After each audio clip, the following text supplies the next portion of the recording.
Hello friends, जागरणजोश.com के इस video में आप सभी का स्वागत है। मैं हूं सैयद सौबान। इस वीडियो में आज आपकी मुलाकात हम करवा रहे हैं ऐश्वर्या शेरॉन से। ऐश्वर्या ने रिसेंटली अभी यूपीएससी सिविल सर्विसेज एग्जाम में 93rd रैंक हासिल किया है और पिछले कुछ दिनों से ऐश्वर्या ट्रेंड में भी बनी हुई हैं। वो इसलिए बनी हुई हैं क्योंकि 2016 में मिस इंडिया कंपटीशन में भी ऐश्वर्या ने पार्टिसिपेट किया था और वहां पर भी टॉप 21 फाइनलिस्ट जो थे उसमें जगह बनाने में वो सफल रही थी। तो आपकी मुलाकात हम करवा रहे हैं इस वीडियो में ऐश्वर्या से। आपको लेकिन यहाँ पर बता देते हैं कि क्या रही उनकी प्रीलिम्स की स्ट्रैटेजी, मेंस की स्ट्रैटेजी और जो पर्सनालिटी टेस्ट होता है उसमें क्या स्ट्रैटेजी रही है, उन सब के बारे में बात करेंगे। इस वीडियो को आप पूरा एंड तक जरूर देखिएगा क्योंकि इससे आप बहुत कुछ सीखेंगे। So without wasting any time, let's meet Aishwarya Sharon. Hi Aishwarya, how are you? I am very fine, thank you so much मुझे मौका देने के लिए इस प्लेटफॉर्म पे आने का। ऐश्वर्या, सबसे सबसे पहले आपको मैं ये कहना चाहूंगा, बहुत बहुत मुबारकबाद। आपने क्रैक किया है यूपीएससी सिविल सर्विसेज का एग्जाम, जो कि बहुत डिफिकल्ट एग्जाम होता है। बहुत सारे जो ऐसे एस्पिरेंट हैं वो चाहते हैं कि जो वो लिस्ट है, मेरिट लिस्ट है, जब डिक्लेयर होते हैं रिजल्ट उसमें अपना नाम देखें। तो आपसे मेरा पहला सवाल ये रहेगा कि जब आपने देखा रोल नंबर 050145 ऐश्वर्या का नाम वहां पर था उस लिस्ट में, तो आपका फर्स्ट रिएक्शन क्या था? देखिए, रिजल्ट जो है वो 4 अगस्त को आया और मैं रिजल्ट बिल्कुल एक्सपेक्ट नहीं कर रही थी। मुझे लगा था कि एक आध हफ्ता और लगेगा रिजल्ट आने में। तो थैंक्स टू कोरोना वायरस उस टाइम मैं तो घर की सफाई में बिजी थी और अचानक से मेरा भाई मेरे पास आया। उसने मुझे बताया कि दीदी आपकी 93 रैंक आ गई है, रिजल्ट आउट हो गया है। तो पहला रिएक्शन तो मैं क्या बताऊं, एक शॉक था बिकॉज बिलीव ही नहीं हो रहा था कि टॉप 100 में रैंक आ गई। और क्योंकि यूपीएससी इतना अनप्रेडिक्टेबल एग्जाम होता है, आपको पता नहीं होता कि आपकी रैंक आएगी या आपका लिस्ट में नाम होगा भी नहीं या नहीं होगा। तो पहला तो शॉक ही था, लेकिन फिर धीरे धीरे जब ये पूरा न्यूज सिंक इन करने लगी तो हाँ, बहुत ज्यादा खुशी हुई। और उसके बाद तो जो पूरे देश से मुझे प्यार और सम्मान मिला है, तो I am really honoured. Okay. तो ऐश्वर्या, ये तो रही बात कि आपका फर्स्ट रिएक्शन कैसा रहा, क्योंकि आपको टाइम भी नहीं मिल पाया और अपना रिजल्ट खुद से देखने का आपके फैमिली मेंबर्स ने, आपके ब्रदर ने आपको बताया। तो चलिए अब शुरुआत करते हैं आपकी थोड़ी सी पर्सनल लाइफ के बारे में। हम आपसे जानना चाहेंगे कि आप स्कूल में कैसी थी और आपकी फैमिली में कौन कौन है और क्या करते हैं सभी लोग। मैं आप कह सकते हैं कि बहुत ही स्टूडियस सिंसियर लड़की थी। अभी भी मैं यही कहूंगी। तो बचपन से ही स्कूल में लीडरशिप पोजीशन पे मैं रही थी। स्कूल काउंसिल में मैं हेड गर्ल थी। साइंस स्टूडेंट थी, मेरे पास पीसीएम विद इकोनॉमिक्स सब्जेक्ट थे। ओके। और पढ़ने में मैं अच्छी थी हमेशा से ही। मेरी 12th बोर्ड में 97.5% आए। मेरा श्रीराम कॉलेज ऑफ कॉमर्स में एडमिशन हुआ। तो पढ़ाई के लिए कभी मुझे कोई ज्यादा प्रॉब्लम नहीं हुई, क्योंकि मुझे लगता है आप डेडिकेशन के साथ पढ़ाई करें, अपना एक बैलेंस बनाएं, तो आप आराम से पढ़ाई कर सकते हैं। अब अगर मैं आपके फैमिली बैकग्राउंड की बात करूं तो मेरे फादर इंडियन आर्मी में कर्नल हैं। मेरी जो मदर है वो होम मेकर है। और मेरा एक छोटा भाई है, वो अंडर 23 क्रिकेटर है मुंबई में। तो एक सिंपल मिडिल क्लास बैकग्राउंड है। मेरे दादाजी तो वो एक किसान थे। राजस्थान में एक छोटा सा गांव है चुपकिया ताल, वहां पर। तो आई थिंक फैमिली तो बहुत ही सिंपल हम्बल अपब्रिंगिंग है मेरी। डिफेंस बैकग्राउंड में होने की वजह से अलग अलग जगह मुझे जाने का मौका मिला, देखने का मौका मिला। बिकॉज फादर की पोस्टिंग हर 2 साल में अलग अलग जगह आती है, तो कम से कम 10 से 11 स्कूल तो मैंने ऐसे ही बदले हैं। बट उसका एक ये फायदा है कि अडेप्टेबिलिटी बड़ी आसानी से आ जाती है। तो ये मेरा बैकग्राउंड था।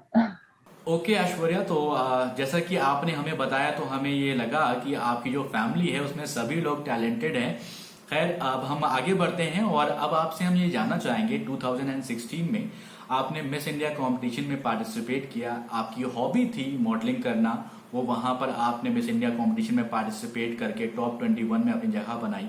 उसके बाद 2018 में आपने मेरे ख्याल से जो आपकी तैयारी थी सिविल सर्विसेज के लिए उसकी शुरुआत करी।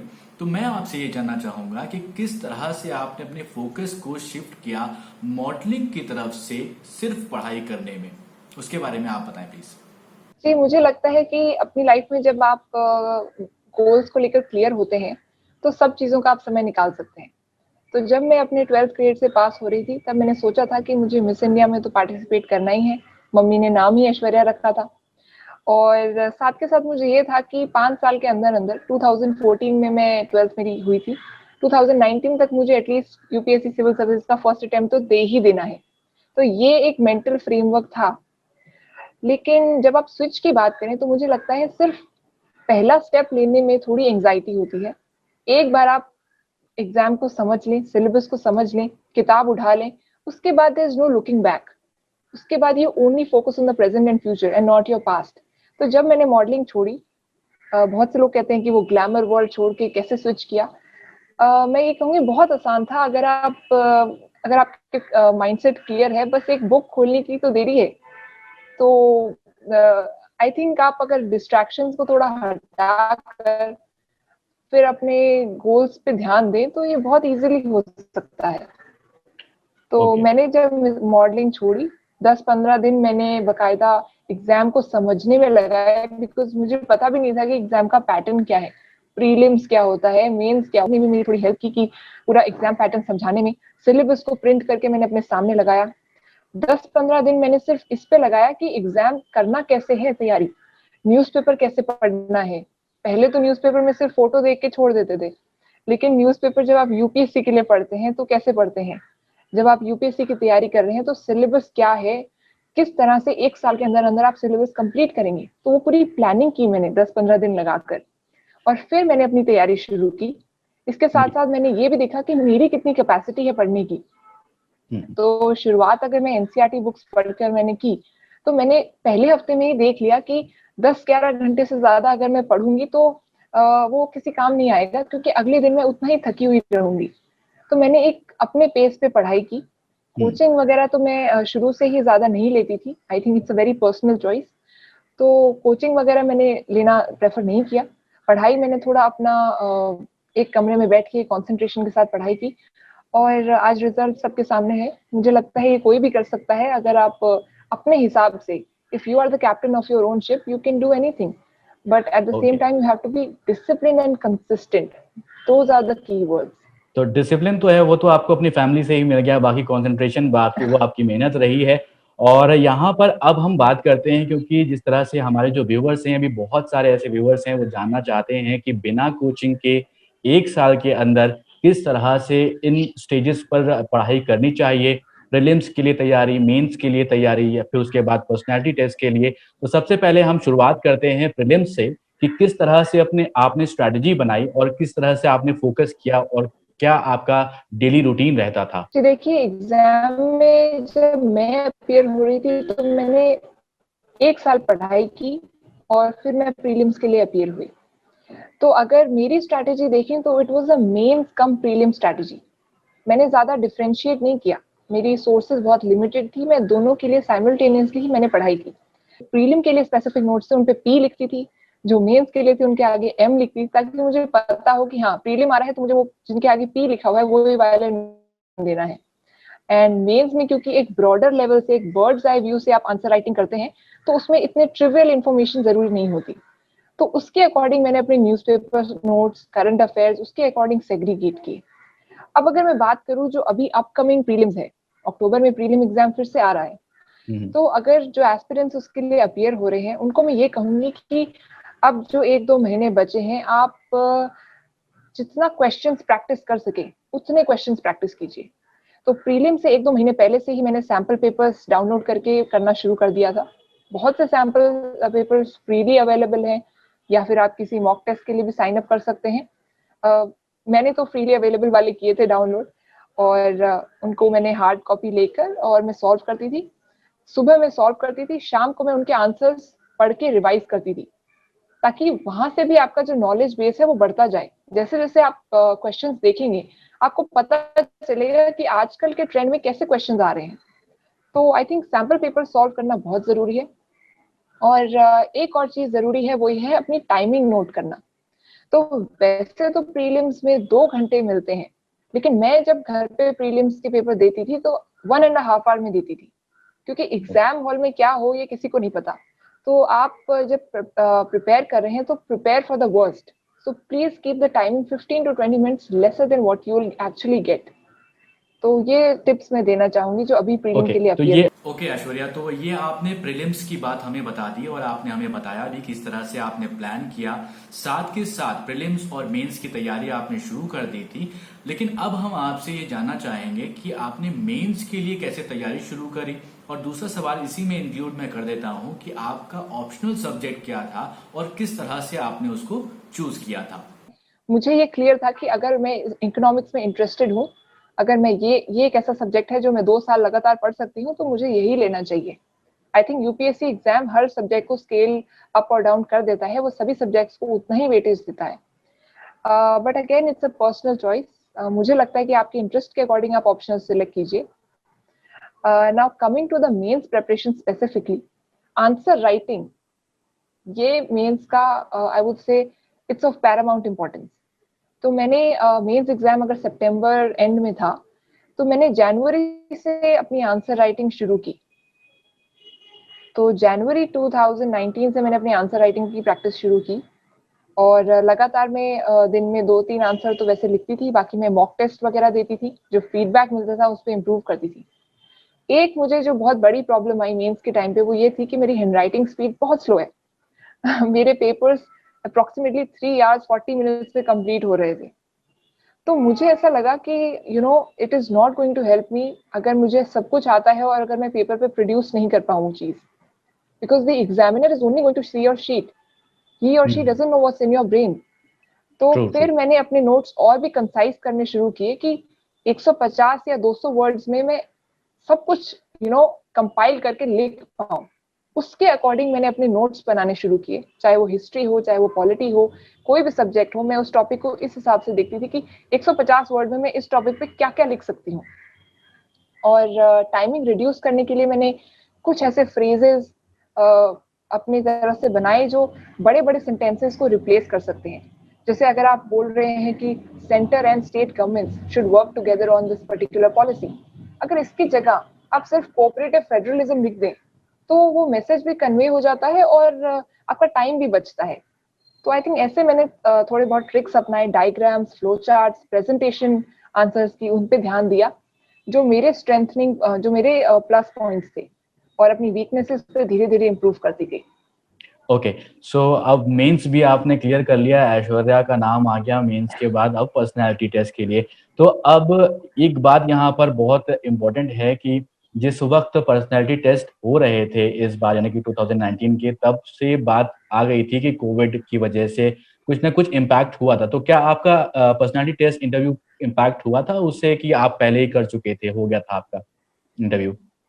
जी, I would say that I was fortunate कि मेरा जब कोविड इंडिया में आया ही था, उससे थोड़ा पहले मेरा पर्सनालिटी टेस्ट हो गया था।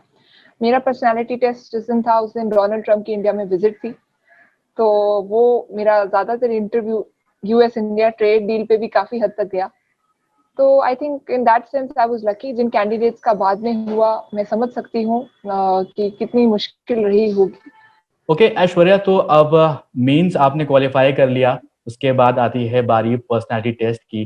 तो इससे जी रिलेटेड कुछ और सवाल हैं, तो एक एक करके मैं आपसे पूछता हूँ। सबसे पहले आप मुझे बताइए कि किस तरह से आपने अपनी प्रिपरेशन करी पर्सनालिटी टेस्ट के लिए। जी, सबसे पहले तो जब पर्सनालिटी टेस्ट इंटरव्यू की स्टेज आती है, तो हमें ये समझना होगा कि ये कोई वाइवा नहीं है, ये आपके नॉलेज का टेस्ट नहीं है, ये आपकी पर्सनालिटी का टेस्ट है।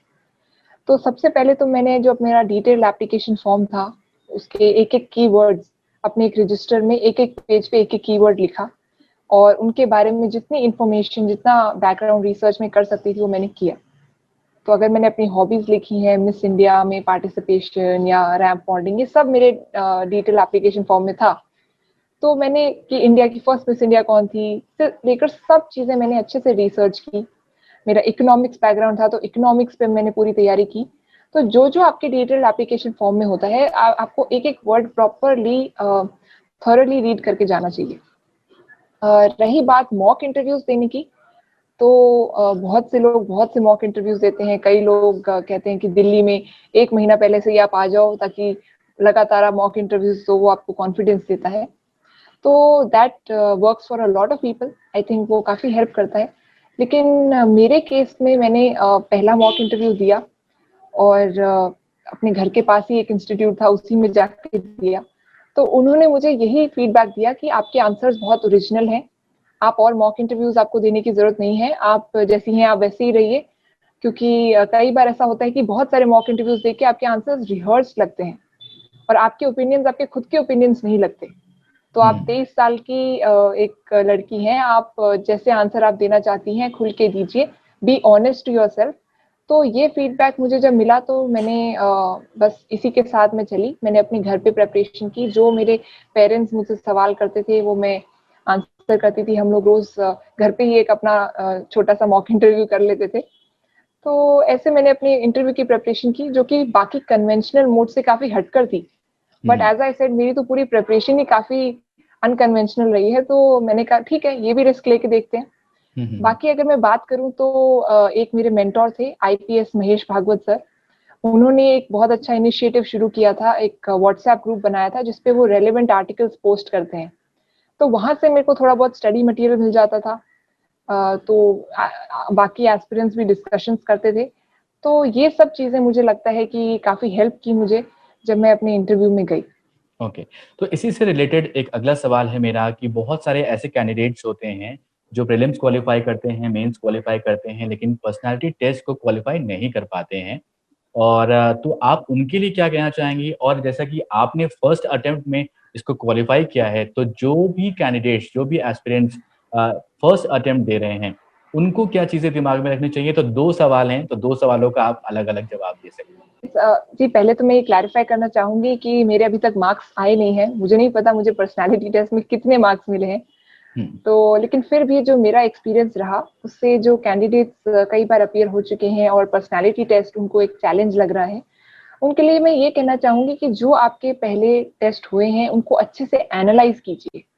It's a personality test. ऐसा नहीं है कि आपने कई क्वेश्चंस के आंसर नहीं दिए इसीलिए शायद आपके नंबर कम आए। ऐसे बहुत से सवाल होते हैं जिसके हमें उत्तर नहीं आते, तो वो प्रॉब्लम नहीं है। प्रॉब्लम कहीं ना कहीं आप अपनी पर्सनैलिटी को ठीक से प्रोजेक्ट नहीं कर पा रहे हैं पैनल को।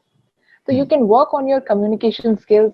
If you feel that you need to give mock interviews, आप मॉक इंटरव्यूज दीजिए। मेरा केस थोड़ा सा अलग था। मेरे केस में अगर मैं ज्यादा मॉक इंटरव्यूज देती तो रिहर्स लगता। लेकिन अगर कोई रूरल बैकग्राउंड से है, अगर किसी को लगता है कि अगर मॉक इंटरव्यूज दे के, अगर किसी को उतना एक्सपोजर नहीं है, तो अगर वो मॉक इंटरव्यूज दे के अपना परफॉर्मेंस इंप्रूव कर सकता है, डिस्कशंस दूसरों से करके अपनी परफॉर्मेंस को इंप्रूव कर सकता है, तो मुझे लगता है कि इस पे उन्हें वर्क करना चाहिए। तो rather than going for all the study materials, you should, especially at the interview stage, you should realize कि personality को कैसे मैं और अच्छे से दिखा पाऊँ पैनल को। तो उस पे काम करना चाहिए। रही बात आपके दूसरे सवाल की, जो अभी एस्पिरेंट्स फर्स्ट अटेम्प्ट वाले हैं, उनके लिए मैं ये कहूंगी कि take it step by step. अभी से ही आप पर्सनालिटी टेस्ट का मत सोचिए। आप पहले प्रीलिम क्लियर कीजिए, मेंस पे ध्यान दीजिए। काफी टाइम होता है पर्सनालिटी टेस्ट पे आने का। अपना डिटेल एप्लीकेशन फॉर्म बहुत ध्यान से भरिए, उतना ही लिखिए जितना आप संभाल पाए, क्योंकि हर एक शब्द इंपॉर्टेंट होता है। जितना आप लिखेंगे उतना ही आपको बाद में रिसर्च करके जानी पड़ेगी। तो बी वेरी स्पेसिफिक। जो आप अपनी पर्सनालिटी के जो पार्ट्स दिखाना चाहते हैं पैनल को, उसी हिसाब से आप अपने डिटेल एप्लीकेशन फॉर्म लिखिए। And when you go to the interview, be honest. कभी कोई ब्लफ करने की कोशिश मत कीजिए, because they are so experience, they can literally see through you. तो जो उत्तर आपके मन में आता है, आप निश्चिंत होकर दीजिए और खुले दिल से दीजिए। मुझे लगता है कि सच्चाई आपके फेस पे अगर झलकेगी तो ऑलरेडी पैनल आपको एज अ ऑफिसर जरूर देखेंगे। तो यही मेरी टिप्स रहेंगी। ओके तो बहुत ही इम्पोर्टेंट बातें आपने बताई हैं। सभी व्यूवर्स को ध्यान से देखना चाहिए, इस वीडियो को रिपीट कर करके देखना चाहिए, क्योंकि बहुत ही इम्पोर्टेंट आपने बातें यहाँ पर मेंशन करी हुई हैं। आपसे अब मैं ये पूछना चाहूँगा कि आप जब इंटरव्यू देने जा रहे थे, तो उस टाइम पे कोविड का दौर भी शुरू हो गया था। तो होपफुली शायद आप पहले आपका पर्सनालिटी टेस्ट पहले ही हो गया था। तो मैं आपसे ये पूछना चाहूँगा कि आप जब घर से निकले तो पूरा एक बार अगर आप मुझे पूरी मूवी दिखा सकें कि कैसे आप पर्सनैलिटी टेस्ट के लिए पहुँचे और आपने क्या-क्या सोचा उस वक़्त, क्या-क्या आप तैयारी करी, तो अगर आप वो करके बता सकें तो आप प्लीज़ हमें बताएँ और व्यूअर्स को बताएँ। जी, कुछ दिनों पहले, अब आपके सवाल ने मुझे एकदम नॉस्टैल्जिक बना दिया है। कुछ दिन पहले मैं खुद सर्च करती थी कि पर्सनालिटी टेस्ट में क्या होता है, मैं बाकी टॉपर्स का पढ़ती थी और बहुत ही ड्रामेटिक मुझे लगता था जिस हिसाब से वो डिस्क्राइब करते थे। लेकिन मेरे केस में मैंने ये बहुत ही सिंपल रखा। मैं खुद अकेले ही गई थी पर्सनालिटी टेस्ट देने, मैं किसी को साथ नहीं लेके गई। मुझे लगा कि इससे प्रेशर ऐड ही होगा, मम्मी पापा बाहर वेट कर रहे हैं, कुछ एक्सपेक्टेशंस होंगी कि कैसा हुआ क्या हुआ। मैंने कहा कुछ नहीं, आराम से जाके देख के आओ। तो मैं अपने घर से निकली, एक दिन पहले निकली थी पर्सनालिटी टेस्ट से। और जब मैं वहाँ पे पहुंची शाम को, मैंने थोड़ा बहुत अपने जो नोट्स थे वो रिवाइज किए, जो डिटेल एप्लीकेशन फॉर्म के थे। थोड़ी देर वॉक पे गई, गाने सुने, अपना माइंड एकदम शांत रखा मैंने, बिकॉज मुझे ऐसा लगा कि अब जितनी तैयारी हो गई है हो गई है। अब वहां जाके सिर्फ जो मन में आए अच्छे से उसका आंसर देना है। जो भी हो एटलीस्ट खुद पे कॉन्फिडेंस तो होगा, चाहे आंसर नहीं आए आए उससे फर्क नहीं पड़ता। एटलीस्ट ये तो है कि मैंने अपना बेस्ट दिया। मेरे को बस वही चीज मेरे दिमाग में थी। तो फिर उसके दिन अगले दिन मैं गई, आधे घंटा पहले मैं बाहर पहुंच गई वहां पे यूपीएससी के आगे। और फिर जब यूपीएससी की गेट के अंदर एंटर किया, थोड़ा एंग्जाइटी हुआ, क्योंकि फिर मम्मी पापा की बहुत याद आई कि कोई है ही नहीं सपोर्ट करने के लिए।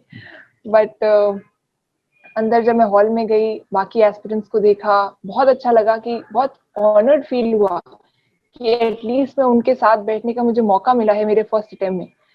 फिर मेरा दूसरा नंबर था इंटरव्यू में जाने का। और जब मैं गई वहाँ पे, बाहर एक सीट होती है, उस पे आप बैठ जाते हैं, वेट करते हैं दूसरे कैंडिडेट के बाहर आने का। एक रेड कलर की लाइट सी जल रही होती है रूम के आगे, तो काफी आईसीयू टाइप फीलिंग आती है कि भाई अंदर क्या हो रहा है। बट फिर मेरा नंबर आया, मैं अंदर गई। एंड आई वुड से कि मुझे बिल्कुल भी एंजाइटी नहीं हुई जैसे ही मैंने एंटर किया। पैनल बहुत ही आपको कंफर्टेबल फील कराते हैं। उन्हें इससे कोई मतलब नहीं है कि आपका क्या बैकग्राउंड है, आप कैसे दिखते हैं, आप कैसा बोलते हैं। उन्हें इससे मतलब है कि आप सिविल सर्विसेज इंस्टीट्यूशन में कितना इजीली घुल मिल सकते हैं, आप में वो ऑफिसर लाइक क्वालिटी है या नहीं। और जब मैं फिर मेरा इंटरव्यू हुआ, कई सवाल आते थे, एक दो सवाल जो थोड़े ट्रिकी थे नहीं भी आए। लेकिन पूरे इंटरव्यू में मैं कूल एंड काम रही। हमेशा मैं कूल एंड काम ही रहती हूँ, तो वहां पे भी वही पर्सनालिटी रखी मैंने। और जब बाहर आई तो मैं काफी खुश थी। मम्मी पापा को कॉल किया, बताया कि कैसा हुआ इंटरव्यू। तकरीबन 30 मिनट का, आधे घंटे का इंटरव्यू था। तो लेकिन आई थिंक वो आधा घंटा पूरी जिंदगी मुझे याद रहेगा। तो ये आधा मैं गुड घंटा वे। आपको जिंदगी भर याद रहेगा, क्योंकि इसी आधे घंटे ने आपको एक ऑफिसर बनाया है जो कि अब देश की सेवा करेगा। जी। ओके ऐश्वर्या, हम आपसे ये जानना चाहेंगे कि ये जो आपका इंटरव्यू था, तो उस पैनल में कितने लोग थे और आपसे किस चीज से ज्यादा रिलेटेड सवाल पूछे गए थे? जी, आपके पहले क्वेश्चन का मैं आंसर दूं तो पैनल में एक चेयरमैन और 4 और मेंबर होते हैं। ये एक स्टैंडर्ड प्रैक्टिस है, यूजुअली 5 मेंबर्स का ही पैनल होता है। और रही बात दूसरे सवाल की कि मुझसे किस तरह के क्वेश्चन पूछे गए, तो क्योंकि मेरा इकोनॉमिक्स बैकग्राउंड था तो मुझसे ज्यादातर क्वेश्चन इकोनॉमिक्स के ही पूछे गए। तो नेशनल इंफ्रास्ट्रक्चर पाइपलाइन, जो उस टाइम कुछ दिनों पहले ही लॉन्च हुई थी, मुझसे पूछा गया कि आप किन इंफ्रास्ट्रक्चर प्रोजेक्ट्स पे फोकस करेंगी। मुझसे एजुकेशन के बारे में पूछा गया, विमेन एम्पावरमेंट, स्पेशली बिकॉज मैं हरियाणा में बॉर्न हुई थी तो ये तो एक नेचुरल इशू था जो आना ही था। खाप पंचायत के बारे में मुझसे पूछा गया। और यस, उस टाइम डोनाल्ड ट्रंप की विजिट थी, जैसे मैंने बताया। तो यूएस इंडिया ट्रेड डील, उन्होंने बोला कि अगर आप इंडिया को रिप्रेजेंट कर रही हैं, आपको ट्रेड डील करानी है फिक्स, तो आप कैसे कराएंगी। तो ऐसे टाइप के मुझसे सवाल पूछे गए। तो बेसिकली इकोनॉमिक्स रिलेटेड ज्यादा थे। तो ये एक बात साफ है कि आपका जो ऑप्शनल सब्जेक्ट था उससे रिलेटेड आपके सवाल पूछे गए, और जो करंट सिनेरियो है, जैसे आपने बताया कि उस टाइम विजिट था अमेरिकन प्रेसिडेंट का, और तो उससे भी रिलेटेड आपके सवाल पूछे गए। तो ये बात को ध्यान रखना है, जो भी एस्पिरेंट अभी इस वक्त वीडियो को देख रहे हैं उनको ये बात ध्यान रखनी है कि आप जी। करंट अफेयर्स में बिल्कुल परफेक्ट रहे हैं, और बाकी आपने जो ड्राफ्ट में भरा हुआ है, जो भी चीज़ें फिल करी हुई हैं एप्लीकेशन फॉर्म में, तो उसमें जो भी भरा हुआ है उससे रिलेटेड सारे सवाल आपके पास होने चाहिए, जी। जवाब होना आपके पास होने चाहिए। तो अब जो है ऐश्वर्या, हमने बात कर ली, अब आपका जो सपना था आईएएस बनने का वो पूरा हो गया है, और हमारे जो दर्शक हैं इस वक्त देख रहे हैं हमें, उन्होंने भी जाना कि आपने किस तरह से मेहनत करी है इस पोजीशन पर, इस जगह पर पहुंचने के लिए। अब जब आप आईएएस ऑफिसर, एक ड्रीम होता है सभी के लिए कि लबसना जो है वहाँ पर जाकर ट्रेनिंग करें, ऑफिसर्स ट्रेनिंग होती है वहाँ पर, सभी को मालूम है जितने लोग यहाँ पर देख रहे हैं, तो अब वहाँ पर आपका अगला स्टेप वहाँ पर जाना होगा। तो उसको लेके क्या सपने थे आपको, आपके, तो आप अगर उस पर कुछ बताना चाहें तो हमें। जी, लबासना में पहले जब बहुत छोटी थी एक बार मैंने विजिट की थी, मसूरी जब हम घूमने गए थे, तो तब मुझे मेरे पापा ने बोला था कि एक दिन तुम्हें यहाँ आना है। तो वो जगह तो मैंने देखी है, लेकिन जब मैंने ये प्रिपरेशन शुरू की तो क्योंकि मुझे पता है कि ये एग्जाम इतना अनप्रिडिक्टेबल है, मैंने आगे का ज़्यादा सोचा नहीं। मेरे लिए सिर्फ इम्पोर्टेंट ये था कि मैं अच्छे से एग्जाम दूँ और रिजल्ट आने का वेट करूँ। तो लिटरली अभी तक मैंने कुछ आगे का प्लान नहीं किया। अभी मुझे मेरी सर्विस मिली नहीं है, अभी ऑफिशियली यूपीएससी ने नोटिफिकेशन निकाला नहीं है। तो मैं ज़्यादा आगे का सोचती नहीं, क्योंकि उससे फिर एक्सपेक्टेशन बढ़ती जाती हैं, उसका कोई अंत नहीं है। लेकिन ये है कि हाँ, लबासना में ट्रेनिंग है तो आई एम वेरी एक्साइटेड। और वहाँ पे क्या होगा that is for time to tell. लेकिन ये है कि जो भी ट्रेनिंग होगी, मेरा तो यही काम है कि उसको अच्छे से, जो भी मेरा काम है वो सीखूं और आगे अपनी ड्यूटी अच्छे से फुलफिल करूं। ओके, तो अब ये आप ज़्यादा आगे का सोचती नहीं है, लेकिन फिर भी मेरा अगला सवाल जो है वो आगे से ही रिलेटेड है। लेकिन ये तो है कि आपने कुछ तो सोचा होगा कि किस फील्ड में काम करना है आपको, वो तो खैर जो आपको सर्विस मिलती है उसके हिसाब से आपको काम करना पड़ेगा। बट किस फील्ड में आपका इंटरेस्ट है, किस फील्ड में आप काम करना चाहते हैं आगे चल के?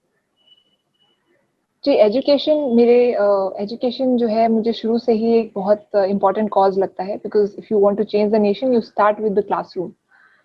और दूसरा एक जो मुद्दा मुझे लगता है वो है विमेन एम्पावरमेंट। जैसे कि मैंने बताया कि मेरी होम स्टेट राजस्थान है, हरियाणा में मैं बॉर्न हुई हूँ, तो विमेन रिलेटेड इश्यूज हमेशा से इर्द गिर्द घूमते रहे हैं। तो विमेन एम्पावरमेंट की बात करें तो आत्मनिर्भरता इकोनॉमिकली एंड सोशो कल्चरली कैसे लड़कियों को मिल सकती है, कैसे वो आगे बढ़ सकती हैं, जो फ्रीडम मुझे मेरी फैमिली ने दिया, जो सपोर्ट मुझे मेरी फैमिली ने दिया, कैसे मैं उसे बाकी लड़कियों तक पहुंचा सकती हूँ। इसलिए इस टॉपिक पे मेरा ज्यादा फोकस रहेगा। तो ओके ऐश्वर्या, अब हम चलते हैं आपकी थोड़ी पर्सनल लाइफ की तरफ, जहां पर आपने as a hobby modelling join किया और आपने मिस इंडिया फाइनलिस्ट में टॉप 21 में भी अपनी जगह बनाई। उसके बाद आपने प्रिपरेशन करी सिविल सर्विसेज की और फर्स्ट अटेम्प्ट में क्रैक कर लिया। तो मेरा सवाल आपसे ये है कि क्या वो जो आपकी तैयारी थी मिस इंडिया कंपटीशन के लिए, वो तैयारी कहीं ना कहीं आपके सिविल सर्विसेज की तैयारी में कहीं भी काम आई? आई थिंक मॉडलिंग एक बहुत ही प्रोफेशनल, वहां पर हर एक प्रोजेक्ट को बहुत ही सीरियसली लिया जाता है, काम को बहुत ही सीरियसली लिया जाता है। तो जो वर्क एथिक्स मैंने मॉडलिंग से सीखे, वो कहीं ना कहीं शायद मुझे आगे मेरी सिविल सर्विसेज में काम आएंगे। जब मैंने मिस इंडिया में पार्टिसिपेट किया था, तब भी मेरा गोल एक ही था कि आगे अगर मेरे को रिप्रेजेंट करने का मौका मिले मेरे देश को, तो I should make my country proud. और आज भी अगर मैं सिविल सर्विसेज में अगर मैं आना चाहती हूँ, तो मेरा ड्रीम यही है that ultimately I want to make my country proud. तो जो भी मैं काम करूँ देश के लिए करूँ, यही मेरा हमेशा से सपना है। तो मिस इंडिया ने डेफिनेटली वो कॉन्फिडेंस मुझे दिया। ओके, तो मॉडलिंग के अलावा आपकी हॉबीज क्या हैं, आप क्या करना पसंद करती हैं, उसके बारे में अगर कुछ बताएं आप। खाली टाइम पर क्या मूवीज पसंद है, म्यूजिक पसंद है? जी, पिछले 1-2 साल से तो ज्यादा कुछ मैं हॉबीज इतना प्रेफर मतलब करती नहीं थी, क्योंकि मैं सोचती थी कि ऑलरेडी इतना लिमिटेड टाइम है। लेकिन जब भी मुझे मौका मिलता था, मूवीज में देखती हूँ, वेब सीरीज में काफी देखती हूँ, और म्यूजिक सुनना मुझे पसंद है, ऑडियो बुक्स सुनना मुझे पसंद है, जो चीजें आमतौर पर लोग करते हैं। और इसके साथ साथ जब भी मौका मिलता है, नॉवेल्स पढ़ना, ये सारी चीजें जो एक आम 23 साल की लड़की को पसंद होता है, वो सब। तो ओके, तो बहुत अच्छा लगा ऐश्वर्या आपसे बात करके। थैंक यू सो मच हमारे इस प्लेटफॉर्म पर हमें ज्वाइन करने के लिए और बहुत सारे ऐसे कैंडिडेट्स को मोटिवेट करने के लिए कि अगर आप करना चाहते हैं ज़िंदगी में कुछ, अगर आप डेडिकेशन और फोकस के साथ करेंगे तो ज़रूर वो हासिल होगा जिस तरह से आपको हासिल हुआ है। और 23 साल की इस उम्र में एक आईएएस ऑफिसर का सपना आपने पूरा किया है, आपने पूरे परिवार को बहुत ज़्यादा अच्छा महसूस कराया होगा, ये बहुत ज़ाहिर-सी बात है। और यहाँ पर अब आपसे मैं ये कहना चाहूँगा कि हम जाते-जाते बस आपसे ये जानना चाहेंगे कि लास्ट जो टिप है, अगर आप किसी भी एस्पिरेंट को देना चाहेंगी, तो वो क्या होगी? 1 से 2 सेंटेंस में आपको बताना है। जो मैं एक टिप सभी एस्पिरेंट्स को मैं देना चाहूंगी, वो ये है कि इस एग्जाम को क्लियर करने के लिए सबसे पहले you have to understand yourself, what works for you. कभी भी कोई हर्ड मेंटालिटी मत फॉलो कीजिए, ब्लाइंडली किसी को कॉपी मत कीजिए। ये देखिए कि आपकी कैपेबिलिटी क्या है, आपकी पोटेंशियल क्या है, आपकी कैपेसिटी क्या है, उसके अकॉर्डिंग अपनी पढ़ाई प्लान कीजिए। Be the captain of your own ship, यही मेरा मोटो है। इसी के साथ हम यहीं पर एंड करते हैं इस वीडियो को कि be the captain of your own ship. तो जिस तरह से आपने अपने शिप को संभाला है और आईएएस ऑफिसर बन के दिखाया है, और एक बार फिर से many congratulations to you and thank you so much for joining us. सभी दर्शकों को बहुत बहुत शुक्रिया हमें ज्वाइन करने के लिए। तो ये थी ऐश्वर्या, जिन्होंने बताया कि किस तरह से उन्होंने सक्सेस को पाया है। अगर ये वीडियो आपको पसंद आया हो तो इस वीडियो को जरूर लाइक करिए और अपने दोस्तों के साथ भी इनकी कहानी को शेयर करिए और कमेंट करके हमें बताइए कि ये वीडियो कैसा लगा आपको। और अभी तक आपने हमारे चैनल को सब्सक्राइब नहीं किया है तो जरूर सब्सक्राइब करें और देखते रहें जागरणजोश.com।